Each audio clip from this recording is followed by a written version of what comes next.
পাতি যে এবার তো নির্বাচন করবো না, দলের তো আমার চায় না।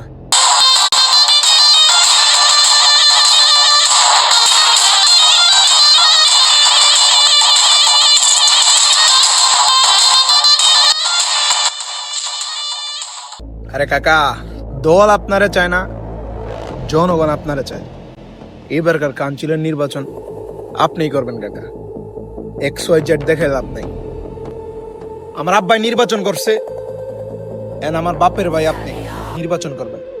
এই বালুর টালে শুধু তুষারের কথা চলবো, আর কারো কথা চলবো না। নির্বাচন আপনি করবেন। দল আপনারে দিচ্ছে না দিচ্ছে ওইটা দেখার দরকার নাই। কথা সোজা, লাউড এন্ড ক্লিয়ার। আগামী দিনের কমিশনার আপনি হইবেন কাকা। এই বালুর টাল কারো বাপের না, এই বালুর টালে শুধু তুষারের কথা চলে। আমি তুষার একটা কল দিলে 50টা পোলা পাইন আমার পিছনে ঘুরে। নেতা কি করব? আপনার জনপ্রিয়তা আছে, আগামী দিনে নির্বাচন আপনি করবেন কাকা। ইনশাল্লাহ আপনি আবার পাস করবেন। আপনি একে একে দুইবার করে এই ওয়ার্ডে মেম্বারের দায়িত্ব পালন করতেছেন, আর দল আপনারে এখন চাইতেছে না, আপনি নির্বাচন করবেন না। আরে কাকা, সাধারণ জনগণ আপনারে চায়। আমি তুষার আপনার পাশে আছি কাকা। দি পাতি যা যাই